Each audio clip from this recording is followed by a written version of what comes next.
Welcome to another deep dive. This time we're taking a look at Bitcoin mining. We've got a ton of requests from you guys to dig into this. Seems like everyone wants to know how it works, the economics of it, all that. Yeah, what's really fascinating is how Bitcoin mining, it's so much more than just, creating new Bitcoin. It's really the backbone of how the whole system works. Keeps it secure, keeps it running, like the foundation of a house. You don't see it, but it's holding everything up. So, okay, let's break this down a little bit.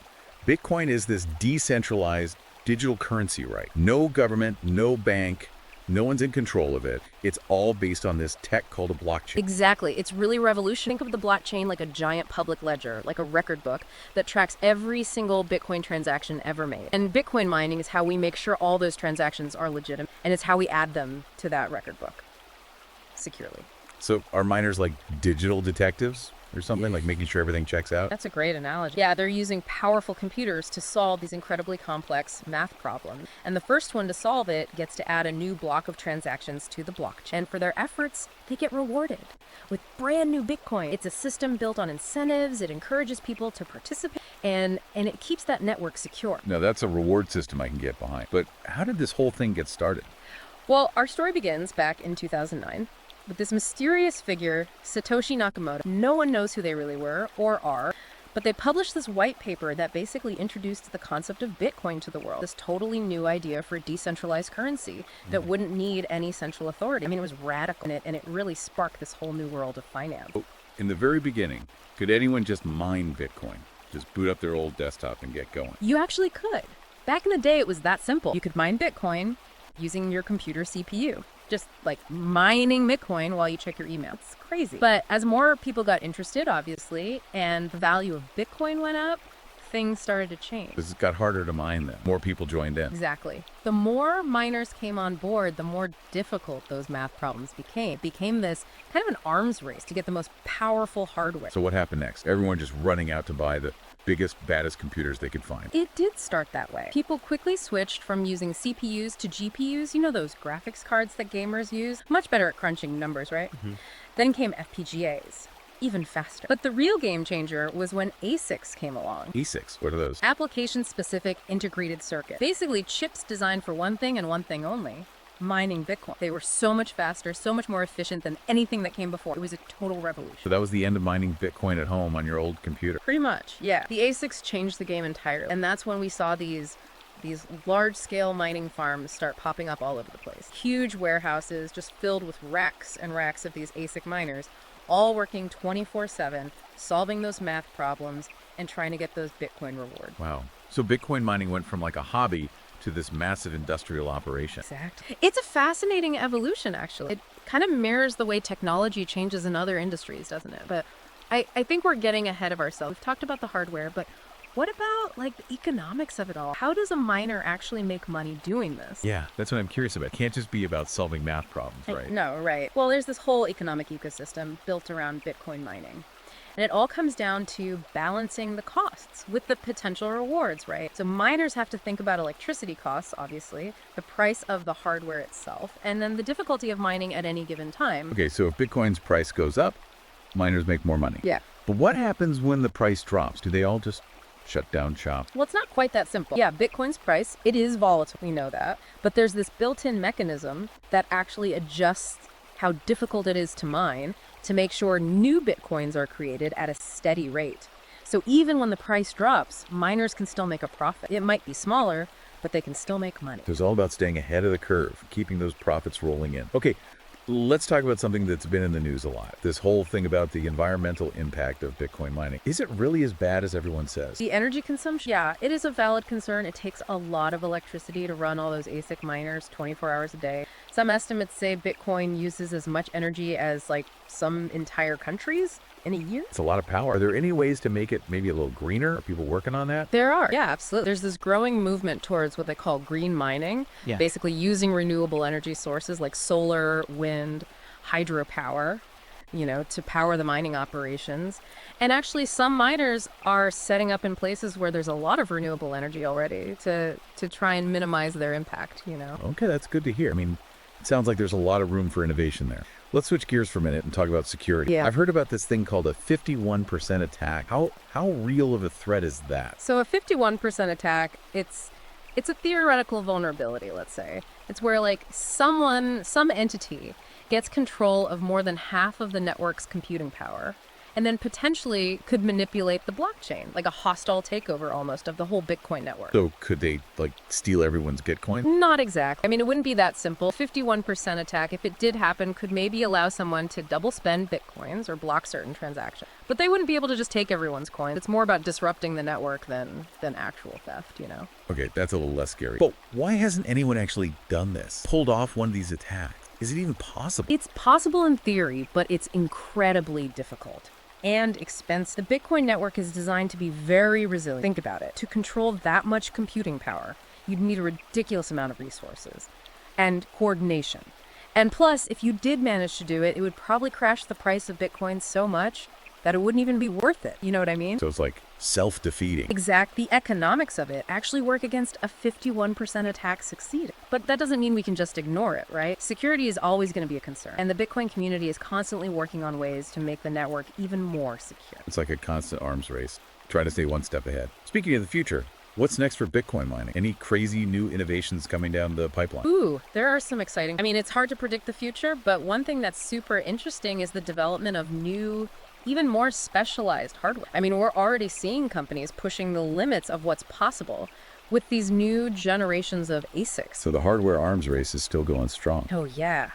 And as those chips get even more powerful, we might see these mining farms get even bigger, you know, which could lead to even more centralization. So that's something to keep an eye on. Yeah, that makes sense. It's like this constant push and pull between efficiency and staying decentralized. What about things like quantum computing? I hear that could change everything. Quantum computing is a wild card for sure. It has the potential to completely transform a lot of industries. Bitcoin mining is no exception. I mean, quantum computers could theoretically be powerful enough to break the cryptography that keeps Bitcoin secure. So it's a threat, but also maybe an opportunity. Exactly. If quantum computing does become, you know, a reality, the Bitcoin community is going to have to adapt, find new ways to secure the network, maybe develop quantum-resistant algorithms, or even explore completely new ways of reaching consensus. It's hard to say. It's incredible how this one technology is driving innovation in so many different areas. But let's not forget about the people behind it all, right? Yeah. What about the miners themselves? What are their stories? What motivates them to do this? That's the great point. It's easy to get caught up in the technical stuff, but Bitcoin mining, it is a human endeavor at the end of the day. And the people involved are as diverse as the technology itself. You have these, you know, tech enthusiasts who are just passionate about Bitcoin and what it represents. You have entrepreneurs who are looking to make money in a new market. You even have environmental activists who are drawn to the possibility of green mining.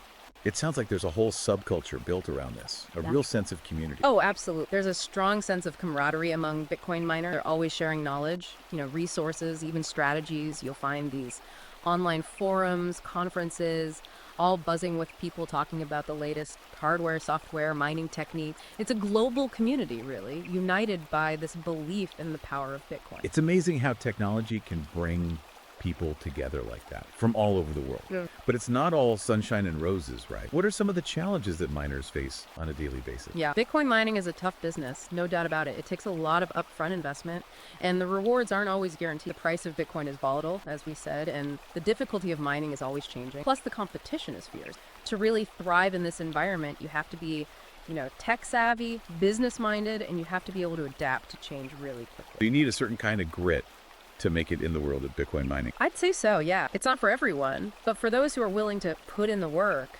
and embrace the challenges, you know, it can be an incredibly rewarding and intellectually stimulating pursuit. I'm starting to get a real sense of the dedication and the passion that drives these people. But let's zoom out a bit. What about the bigger impact of Bitcoin mining? How does it fit into the global economy, the financial system as a whole? That's a big question, and it's one that, you know, economists and policymakers are wrestling with right now. Bitcoin mining has already disrupted traditional finance in a lot of ways, and that impact is only going to grow in the years to come. So how could it potentially change the global financial landscape? Give me the big picture. One of the biggest potential impacts is it could lead to greater financial inclusion. Right now, billions of people around the world don't have access to basic banking services. Bitcoin gives them a way to participate in the global economy, regardless of where they live or their economic status. So it's about democratizing access to finance, Exactly, empowering individuals and communities that have been left out of the system. But of course, there are challenges. Bitcoin, to really reach its full potential, it's got to solve problems like scalability and volatility. The network can only handle a limited number of transactions per second right now,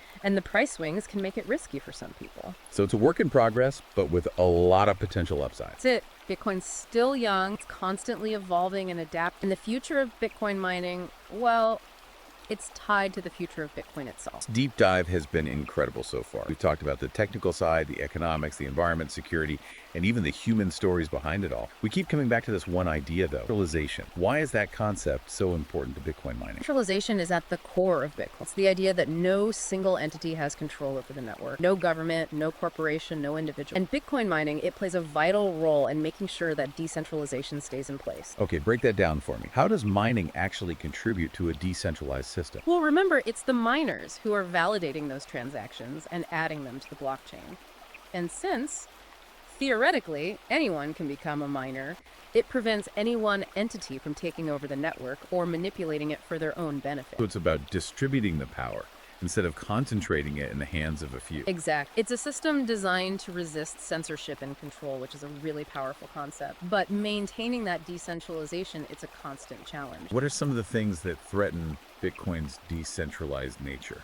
Well, one concern is the rise of these massive mining farms that we've been talking about. As mining gets more and more difficult, it becomes more profitable to operate at a huge scale. And if a small number of these mega farms end up controlling most of the network's computing power, that could really upset the balance, and it could undermine the whole idea of decentralization. So it's this balancing act between efficiency and keeping things truly distributed. Exactly. And it's something the community is very aware of and working on solutions for.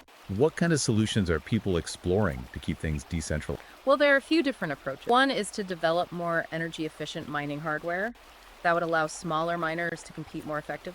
Another is to encourage the use of mining pools that are designed to be more decentralized by limiting how much computing power any single member can have. And then there are also some really interesting conversations happening about alternative consensus mechanisms that might be more resistant to centralization in the first place. So it's like a multi-pronged approach. Technological innovation, community activism, even philosophical debates, it sounds like. It is. Maintaining decentralization isn't passive. It takes constant vigilance, adaptation and a willingness to challenge the way things are. I'm starting to realize that Bitcoin mining isn't just about technology and economic. It's also about values, principles, this vision of a more decentralized and equitable future. You got it. It's about a fundamental shift in how we think about power, control, and even the nature of money itself. This is blowing my mind, honestly.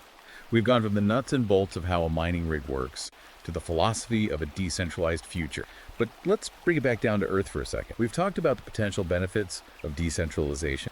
But are there any downsides, any risks to doing things this way? Yeah, that's a really important question. It's worth thinking about. Like any system, decentralization has its pros and cons.